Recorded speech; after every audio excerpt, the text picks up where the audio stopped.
As Amanda just mentioned, today's homily is called Yes, Charlie. There is such a thing as a psychic medium. How do we prove what can't be seen? So I remember right after I met my husband, borrowing a book from him about the life of Harry Houdini. Now, Ken loved magic and he was fascinated by Houdini. And I borrowed the book and I read it. And the part that stuck with me was about Houdini's disbelief in anything related to psychic ability and his personal quest to expose as many fraudulent mediums as possible. Now, I didn't know at the time why I found this part of Houdini's life so intriguing, but I did. One of the, if not the most talented magicians in all of history, and he was convinced that psychics and mediums were frauds. Now, in more recent times, magicians Penn and Teller have followed suit.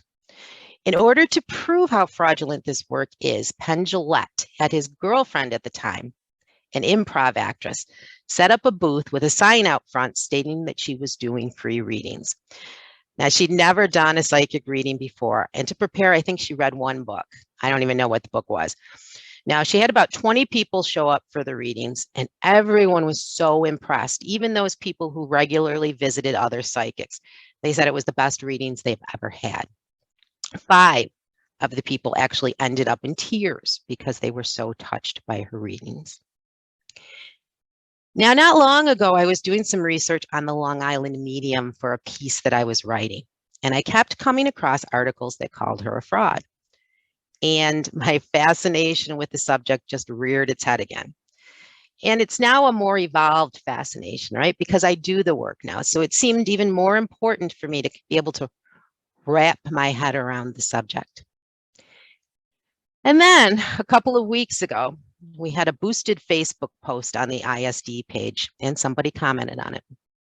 And the post was one advertising my latest class for the IPP program.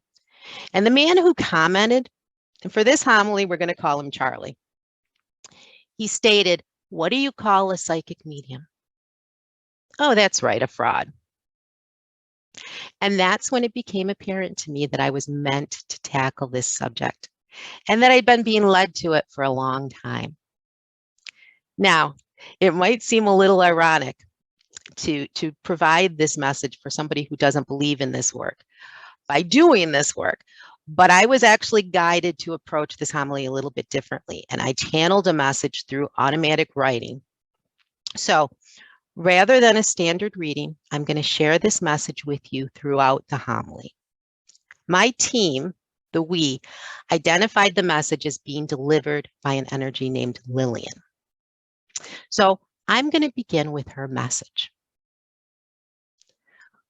Witches and warlocks, peasants and seers, billions of people throughout time have had the ability to move beyond the guise of the everyday body and move into a connection with eternity. Class expending, without which we would be nothing more than animals. What brings us beyond the beasts?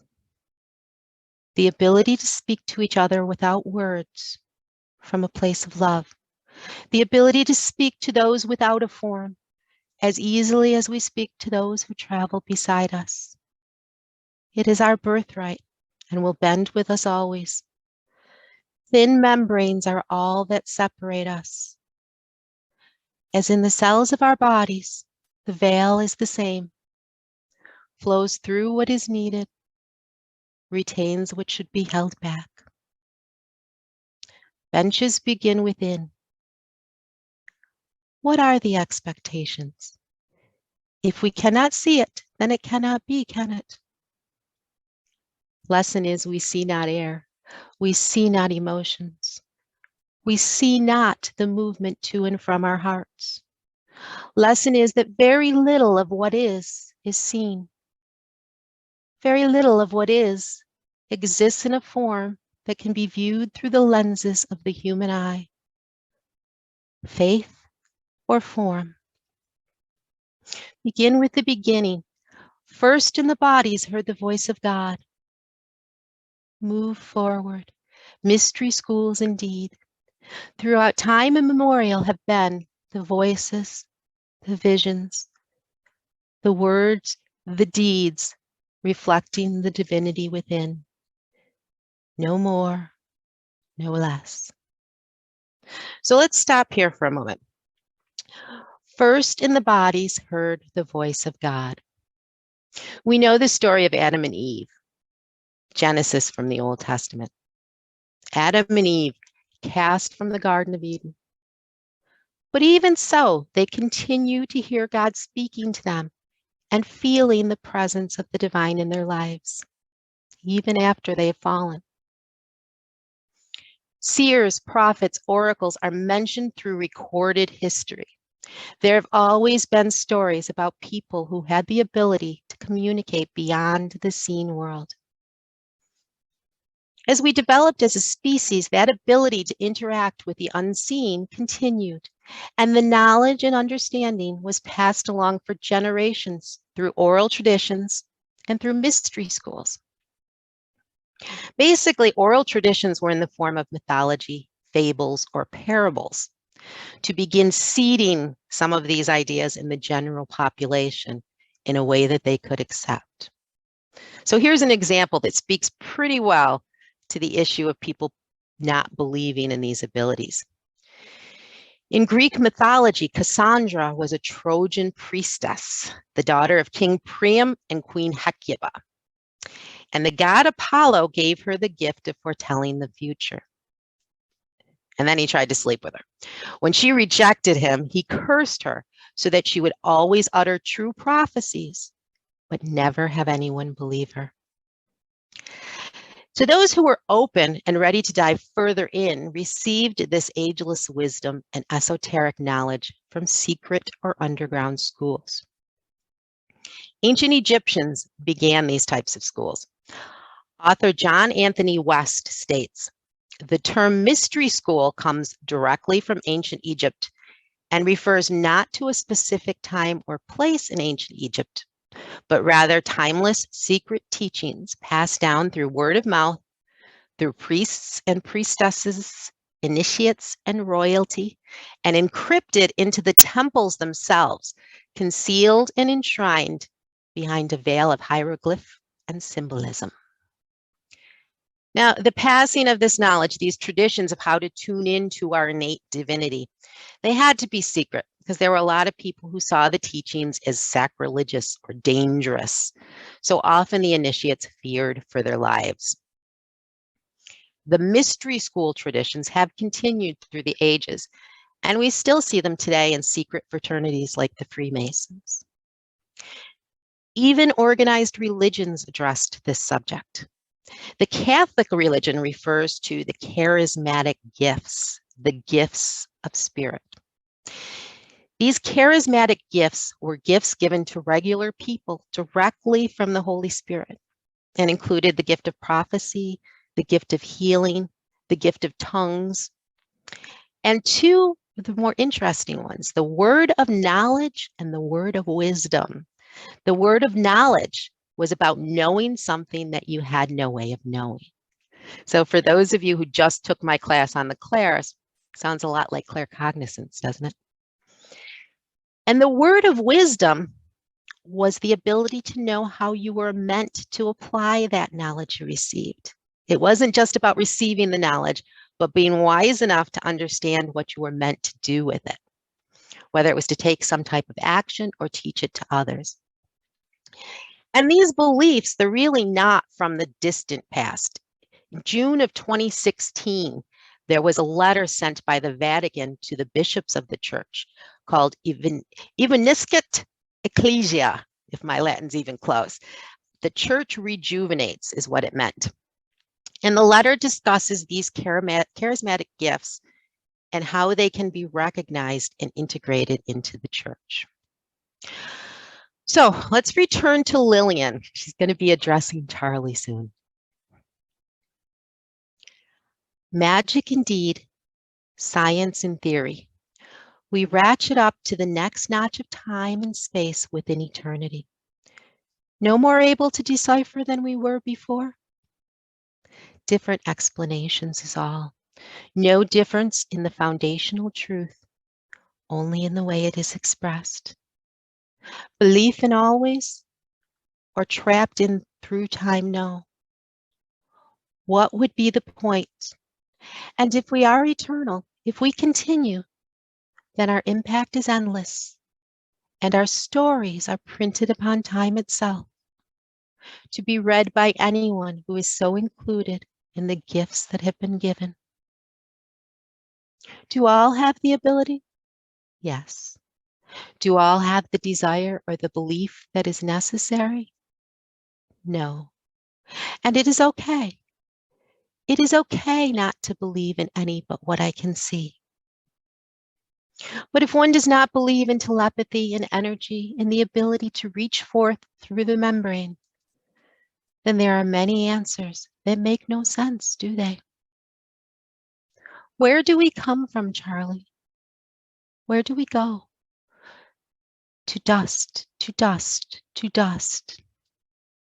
But what kind of dust would that be? Why, stardust indeed. And where did it come from, that dust? Is it the egg or the chicken that crossed the stars? Okay, I'm interrupting again. Magic indeed, science in theory. People who question these abilities may do so because they believe in the concreteness of science, that which can be proven. But what is science besides our human way of trying to make sense of the magic that's all around us?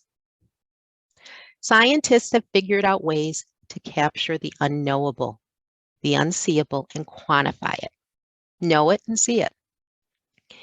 In Houdini's time, the world was stepping into such discoveries as automobiles, the radio, the pop-up toaster, even the first robot. All of these would have been viewed as magic only 100 years before. So, where does the line between magic and science exist?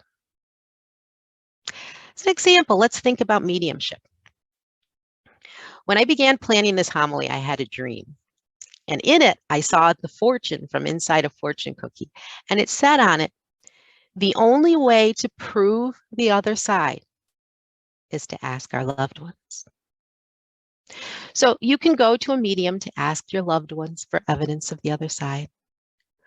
Or we can tune in ourselves. There's science behind it. Really, you say? Well, I believe so. One only needs to look at our own DNA strands to know that those who came before us are intrinsically wrapped into who we are. The science of DNA, originally discovered by Frederick Griffith in 1928. Don't like that example? How about this one?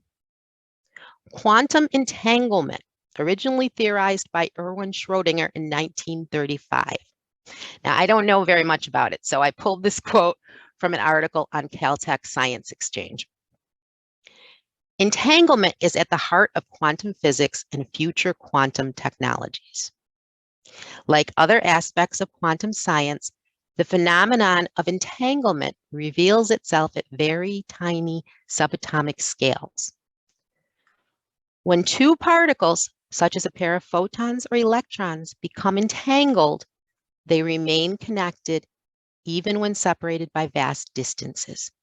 In the same way that a ballet or tango emerges from individual dancers, entanglement arises from the connection between particles. When two particles become entangled, they remain connected even when separated by vast distances. So this scientific theory might explain our ability to communicate with our loved ones in spirit. And it might also explain our ability to reach out to each other psychically. Once we're connected to someone, we're always able to reach out to each other through that connection. Okay, enough from me. Let's listen to Lillian continue to explain the difference between magic and science. The now understanding is closer. Is it different? We have just replaced magic with science. Two different words for the same concept. It is magical that our bellies rumble. It is magical that we can connect to each other on a machine that has no wires, no visible means of showing how it functions. Human is what? Breathing? Is that not magic? Loving? Is that not magic? Can you see breath? You see the output, the movement of the chest.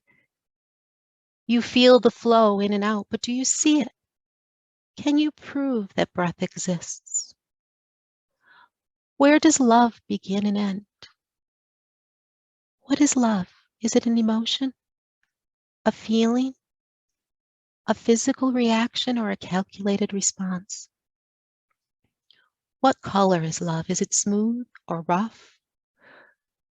Do you see it as it approaches you? Maybe then it doesn't exist at all if it cannot be seen. Your thoughts, Charlie, what are they? Can you see your brain cells firing up? Oh, there are machines now that can track where the electricity flows. But can you actually see the movement of a thought that comes from another, flows to you, and is fed and embraced and birthed?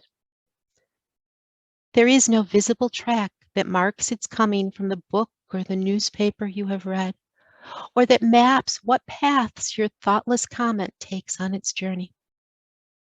But like a yawn, it is suddenly there, now a part of you, as your comment now is a part of us.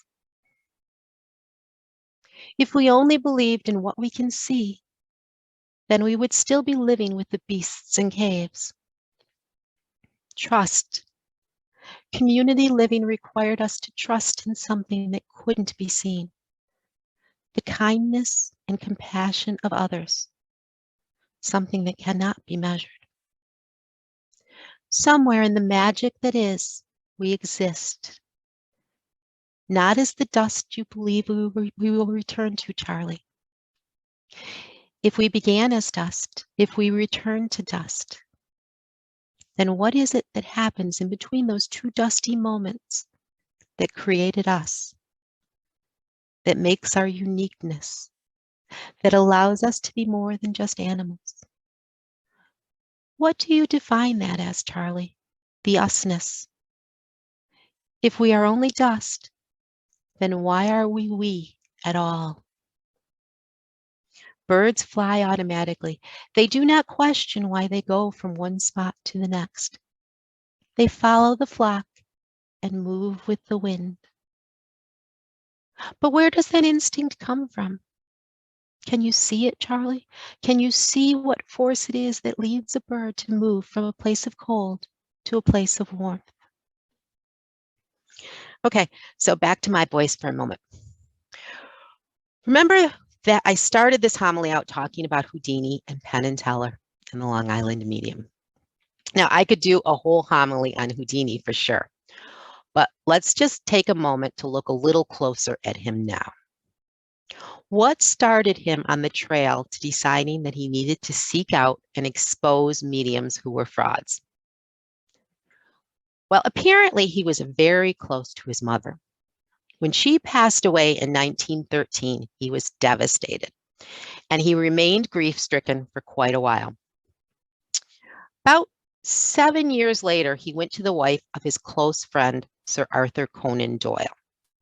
Now, Sir Arthur Conan Doyle was a very devout spiritualist, as was his wife. And Lady Doyle practiced automatic writing, which I do too, right? She was able to channel Houdini's mother, but Houdini was convinced that she was a fraud because the automatic writing came across in perfect English and had a cross drawn on each page. Now, his mother was unable to write English and only spoke it in broken English. And she was Jewish, not Catholic. So the fact that the writing was in perfect English and had a cross was apparently enough to convince him that this was all made up. Now, from where I stand, I take a look at this story and I shrug my shoulders a little. I know that spirit communicates with us in a very unique way through thought patterns, and that what we receive is translated in a way that we will understand and be able to pass along. So Lady Doyle's receiving her message in perfect English does not mean to me that this was not Houdini's mother. And the cross, well, again, those of us who do this work know that metaphor and imagery are very important. So it is entirely possible that the image of the cross was sent to represent something else other than the symbol of Christianity. But I wasn't the one who had to believe in the message, was I? And what about Penn Jillette's girlfriend? Now, again, there is something that's pretty well known by those of us who teach and practice psychic and mediumistic work. That the more you step away from trying too hard, the easier it becomes to deliver a powerful message. Now, it's funny, in an interview about this, Penn mentions not only that his girlfriend was an improv actress, but that she was extremely empathic. Now, to be good at improv, one needs the ability to speak without thinking and to be able to feel out the conversation and move with those feelings. This is really what we do as psychics and mediums. The more that we can step out of our thinking mind, get out of that left side of the brain, and run with what we're sensing and feeling, the better we can do our job. So does it surprise me that this girl was able to deliver powerful messages? No, it really doesn't. It's just that neither she nor Penn and Teller realized that this doesn't disprove the ability. It just proves that these abilities are not supernatural. It actually shows how natural this psychic work really is. Now, that's not to say that there have not been and will not continue to be people who could be labeled as frauds in this work. In Houdini's time, most of what was being done was physical mediumship, the ability to access the energy of spirit, blend it with the energy of the medium and the group, and usher it forth into the physical world through physical manifestation. So we're talking about things like table tipping, spoon bending, the appearance of objects out of thin air, sound phenomena. And these types of mediumistic displays are very difficult.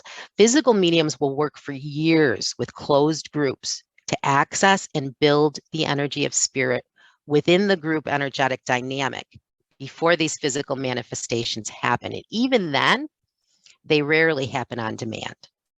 So the mediums of Houdini's time probably did often end up working more like illusionists, sometimes using methods that were not truly above board when running seances for the paying public. Nowadays, we most often work with mental mediumship. Mental mediumship works through telepathy and is much more difficult to prove, but there really have been scientists who perform studies on psychic phenomena. So it's not impossible and it's happening all the time. Even today, there's an element of entertainment and showmanship to the field. Do I believe that the Long Island medium has psychic gifts? Yes, I do. But I also realize that often when producing television shows, the producers will adjust the film, cut things out, or dramatize other things, all in the spirit of making a good show. Now, I could probably do 3 homilies on this subject, but we don't really have enough time. So I'm going to let Lillian's words finish up with her message to Charlie. Sometimes the road is dark, sometimes well lit. Either way, the road is still leading you to the same place. Shall you take the road that is dark or the one of light? You may feel as if you have no choice, and maybe that is so. But within you is the light that you need to always follow a well-lit path. Turn it on, Charlie. It is there for you. No, you cannot see it. But if you quiet the volume of your voice and reach for it with your heart, you can find it. Always. Thank you so much, Lillian, for giving me the words of wisdom. So we looked at psychics and mediums throughout history, and we looked at a little bit of how science is catching up to spirituality. And I guess that the most important thing for us to remember is what Lillian told us. It's okay to only believe in what you can see. It's our job to accept and develop our abilities in a straightforward way and trust in them. And let the Charlies of the world believe in what they need to believe. Even if that doesn't include us, then so be it. And I'm going to end this homily with a quote from one of my favorite books, Illusions by Richard Bach. You know, mister, I think you're a fake, said the next caller. Of course I'm a fake. We're all fakes on this whole world. We're all pretending to be something that we're not. We are not bodies walking around. We are not atoms and molecules. We are unkillable, undestroyable ideas of the is, no matter how much we believe otherwise. Thank you.